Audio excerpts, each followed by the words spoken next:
السلام علیکم ناظرین، میں کراچی میں ہوں. میرے مہمان آج جنرل ریٹائرڈ معین الدین حیدر صاحب ہیں. معین الدین حیدر صاحب ریٹائر کیے تھے آرمی سے ایز کو کمانڈر لاہور. اس کے بعد سوا دو سال گورنر سندھ رہے نواز شریف کی حکومت میں 1997 سے 1999 تک. اور پھر جب کو ہوا، کو کے بعد جنرل مشرف نے ٹیک اوور کیا اور اس کے ایک ماہ بعد جنرل صاحب کو انٹیریئر منسٹر اپوائنٹ کر دیا گیا. 3 سال انٹیریئر منسٹر رہے 2002 کی الیکشنز تک. اس کے بعد جنرل صاحب نے بھی ان کو آفر کیا کہ آپ ایمبیسڈر بن جائیں، آپ یہ بن جائیں، وہ کر لیں. انہوں نے انکار کر دیا اور جمہوریت کے لیے کام کرنا شروع کر دیا. ایک organization PILDAT legislative development democracy, اس کے بورڈ آف گورننس پہ آ گئے. اور میرا خیال ہے وہ ایک وجہ تھی جس سے جنرل مشرف بھی ان سے کچھ تھوڑے سے ناراض ہو گئے. تو آج ہم ان سے ہسٹری، آرمی، پالیٹکس، پی پی پی، مشرف، نواز، یہ سب چیزوں کے اوپر بات چیت کرتے ہیں. السلام علیکم جنرل صاحب. جی وعلیکم السلام. جنرل صاحب آپ تو انسائڈر رہے ہیں، تو آج کھلی بات ہو سکتی ہے آپ کے ساتھ؟ بس یہ تو میں کلیم نہیں کرتا کہ میں انسائڈر رہا ہوں، لیکن بات کھلی کر سکتے چلے ٹھیک ہے. 5 جو کچھ سال آپ جانتے ہیں. جنرل صاحب 5 سال آپ 37 years in the army جی ہاں. and 5 years in government under 2 different dispensations, جی ہاں. democratic and dictatorial. تو پھر جنرل صاحب انسائڈر تو ہے نا آپ. چلیے آپ کہتے تو. جنرل صاحب مجھے یہ بتائیے کہ فوج کے اندر کیسی زندگی ہوتی ہے؟ کہ آپ کی کیسی تھی؟ کیسے فوج میں گئے؟ کیا ہوا؟ کیا اچیومنٹس تھیں؟ کیا سوچ ہوتی فوج کی؟ آپ نے جو 3 عہدوں کا نام لیا میرے، when I look back تو فوج کے پیریڈ کو میں بہت پسند کرتا ہوں. آؤٹ آف دی 3 جو عہدے اللہ نے مجھے دیے، وہ اس لیے کہ فوج میں ایک زمانے میں بہت زبردست ٹریننگ ہے، میرٹ کے اوپر سلیکشن ہوتی ہے، میرٹ پر پروموشنز ہوتی ہیں، بہت سیٹ حساب ہے. You have a sense of achievement. اور اللہ نے ہمیں موقع دیا، ہم نے 65 کی جنگ بھی لڑی، 71 کی جنگ بھی لڑی. ایک جذبہ بھی موجود تھا، اچھے خیالات بھی تھے، پیٹریوٹزم بھی تھا. ایک زمانے میں 60s میں کشمیر فتح کرنے کا بھی ہم سوچتے تھے کہ سری نگر فتح کریں گے. تو کیا وہ سوچ غلط تھی یا صحیح تھی؟ نہیں، سوچ تو تھی کہ وہ ملک کی armed forces have to achieve what the politicians want us to do. مگر وہ تو پولیٹیشنز اس وقت یہ چاہتے تھے، پولیٹیشنز تو خود آرم فورسز سے تھے. جی 1965 جی ہاں. جنرل ایوب خان کا دور تھا. اس نے کوشش کی، آپریشن جبلاٹر لانچ کیا، پھر اوپن اٹیک بھی ہوا. That was the last effort after 48 کہ کشمیر کو ملٹریلی سالو کیا جائے. تو مطلب میں تو جذبے کی بات کر رہا ہوں. تو فوج کی زندگی بہت ریگولیٹڈ ہوتی ہے اور اس میں محنت کا صلہ آپ کو مل جاتا ہے. ایک اچھا انوائرمنٹ ہوتا ہے. It's a culture of its own and we like it. اور ریٹائرمنٹ کے بعد بھی ہماری آپس میں ایک دوسرے کے ساتھ دوستیاں، واسطہ داری قائم رہتی ہے اپنے کولیگز کے لیے. جنرل ضیاء کے دور میں آپ کس عہدے پہ تھے؟ جنرل ضیاء کے دور میں آپ سے عرض کروں کہ ہم ایک بریگیڈ میں تھے.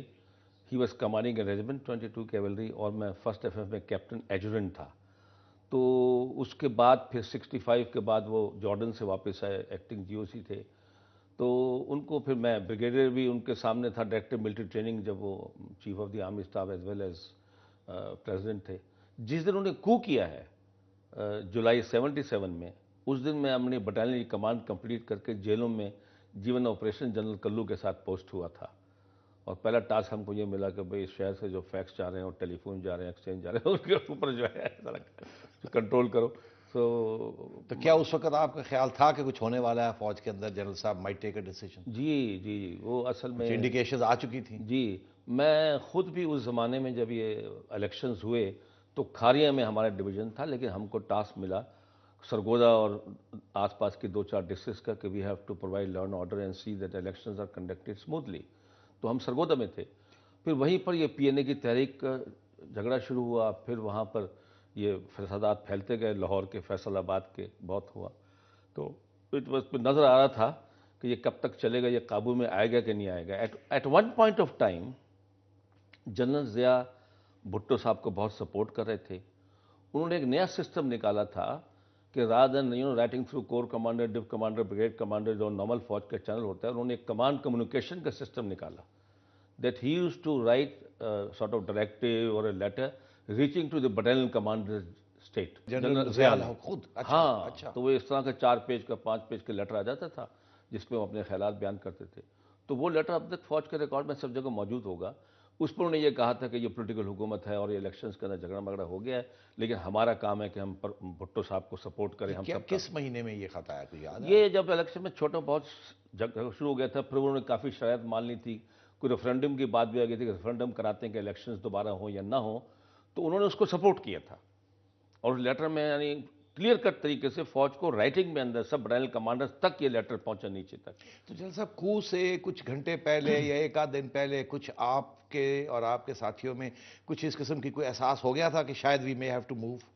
میں واپس وقت کھاریہ میں آ گیا تھا، تو رات کے وقت میرے گھر کے سامنے GO-66 سامڈی رفیع عالم صاحب کا گھر تھا. تو رات کو 10 بجے ہم کہیں سے آئے، دیکھا کچھ لوگ اکٹھے ہیں، کچھ خسر پسر ہو رہی ہے، کچھ یہ ہو رہی ہے. تو کچھ ہم نے بھی سونگ لیا کہ some thing is in the offing. اور at one time he decided کہ یہ ٹیک اوور ہو جانا چاہیے. اور رات کو پھر بائی ورڈ آف ماؤتھ سب کو یہ بات پہنچا دی گئی تھی. And then of course we moved. تو یہ بتائیے کہ اس وقت آفٹر یو موو دا کو ٹک پلیس، اس وقت جنرل ضیاء نے کہا تھا کہ 90 دن کے اندر اندر الیکشن کرائیں گے، اور اس وقت آپ کا ذاتی as a commander in the army آپ کا کیا خیال تھا کہ الیکشن ہوں گے یا آپ اسکیپٹیکل تھے؟ آپ نے کہا یار یہ نہیں، ہمارا خیال تھا کہ ہوں گے. اچھا. اور ضیاء صاحب اپنا وعدہ پورا کریں گے، کیونکہ وہ اسلام کی بات کرتے ہیں اور بہت اصولوں کی بات کرتے ہیں. تو میں آپ کو ایک انٹرسٹنگ واقعہ سناؤں کہ جیلوں میں I think 1 month after the کو he came in helicopter along with general Chishti. اور انہوں نے سر آفیسرس کو ایڈریس کیا اور کہا کہ حالات ایسے ہو گئے تھے کہ ملک انارکی کی طرف جا رہا تھا اور فوج کا ڈسپلن خراب ہو رہا تھا. 3 brigaders refused to fire. تو میں نے فوج کو بچانے کے لیے، ملک کو بچانے کے لیے قدم اٹھایا اور ہم 3 مہینے میں الیکشنز کرائیں گے. تو وہاں ایک سپر سیڈیڈ کرنل صاحب کھڑے ہو گئے. انہوں نے کہا جی تو آپ نے تو ہم کو 2 مہینے پہلے سب کو خط لکھا ہے کہ ہم اس پولیٹیکل گورنمنٹ کو سپورٹ کریں گے اور ریفرینڈم کو بھی سپورٹ کریں گے اور ڈیموکریٹ کو. اب آپ نے یہ کام کر دیا. تو بعد میں پھر وہ افسر کا پتہ نہیں چلا کہ درجہ کیا ہوا، لیکن انہوں نے کہہ دیا. وہ غائب ہو گیا کرنل صاحب. اچھا، تو یہ بتائیے کہ پھر 1980s میں کیا آرمی جنرلی پھر اینٹی پی پی پی ہو گئی؟ بیکاز اوپر سے پتا تھا کہ افسر ہمارے سینئر افسر اینٹی پی پی پی ہیں، تو پھر جونیئر افسروں نے بھی دیکھا کہ اب تو یہ جو کہتے ہیں کہ جی فوج کے افسر جو ہیں وہ اینٹی پی پی پی ہیں جنرلی اسپیکنگ، تو یہ پھر اس وقت یہ ایک قسم کی انکلینیشن شروع ہوئی. دیکھیے بھٹو صاحب جب پاور میں آئے ہیں تو ایک دفعہ وہ لاہور آ رہے تھے، تو انہوں نے بریگیڈیئرز اینڈ ابو کو جو اس ریجن میں تھے، سیالکوٹ یہ وہ گوجرانوالا لاہور، ان سب کو انوائٹ کیا غالباً گورنر ہاؤس میں کھانے کے لیے ان کی بیگمات کے ساتھ. جو میرے بریگیڈ کمانڈر تھے عثمان حسن صاحب، وہ کہنے لگے بھٹو صاحب نے بلایا، وہ he was very excited and very elevated. اور اس زمانے میں فوج جو تھی وہ بھٹو صاحب کے ساتھ تھی. بالکل، بیکاز فوج کو تو بھٹو صاحب نے بنایا نا جی. کیونکہ 71 کا واقعہ پیش آیا تھا، صحیح ہے. تو وہ فوج کے لیے اکوپمنٹ بھی خرید رہے تھے اس زمانے میں، ریبلڈ کیا، ریبلڈ بھی کر رہے تھے. اور کافی اس زمانے میں جوش جذبہ تھا پاکستان کو ریبلڈ کرنے کا. فوج نے کہا کہ یحییٰ خان نے، فوجی افسروں میں خیال تھا اس نے بہت غلط کام کیا ہے کہ جس طریقے سے بنگال کو گنوا دیا. مطلب اس میں اور لوگوں کا نام بھی آتا تھا، Yahya Khan was not alone. لیکن بھٹو صاحب کو لوگ ریسپیکٹ سے دیکھتے تھے، اور جب وہ کسی کو انوائٹ کرتے تھے اس سے خوش ہوتے تھے. جنرلز کی اورینٹیشن بھی انہوں نے کہا کہ پولیٹیکل حکومت کی طرف تھوڑی ہو گئی تھی. یہ جو فل کرنلز اینڈ ابو کی پروموشن ہوتی ہے یہ گورنمنٹ اپروو کرتی ہے. It is not done by the army. Army is a recommending authority. Bhutto صاحب نے 4 جرنیلوں کو جن کو فوج نے ریکمینڈ کر کے بھیجا تھا انہوں نے ڈس اپروو کر دیا. اچھا. انہوں نے کہا میں ان کو پروموٹ نہیں کرتا واٹ ایور ریزن. اس پر I think 2 of them also resigned. لیکن دس شوز کہ he was in total control. And the army was with him. Army was with him. تو کس سٹیج پہ پھر لیکن فوج اینٹی پی پی پی ہو گئی؟ بس بعد میں کچھ اس قسم کے واقعات ہونے شروع ہوئے کہ انہوں نے FSF کھڑی کی. وہ فوج کو اس کی باتیں، اس طرح کی باتیں اس کی چلنی شروع ہوئی کہ وہ ہائی ہینڈڈنس میتھڈ استعمال کرتے ہیں. یا پھر پتہ چلا پولیٹیکل وکٹمائزیشن ہونی شروع ہو گئی. مگر ایکسیکیوشن کے بعد تو ایک انسٹیٹیوشنل اینٹی پی پی پی سٹانس آ گیا تھا نا ان کے ایگزیکیوشن کے بعد. جی. لیکن میں آپ کو بتاؤں اس میں بہت سے لوگ ان کے ایگزیکیوشن سے متفق نہیں تھے. اچھا. اب میں نے جو پہلے جنرل رفیع عالم صاحب کا نام لیا تو جنرل ضیاء نے ویسے ہی جنرل سے انفارملی پوچھا کہ بھئی اگر یہ کام ایگزیکیوشن کرنا پڑ جائے جو عدالت کا ہم کو فیصلہ ہے تو اس پر فوج کا ریئیکشن کیا ہوگا. ابھی ایک بریک لیتے ہیں ناظرین، but we'll come back to this very fascinating story.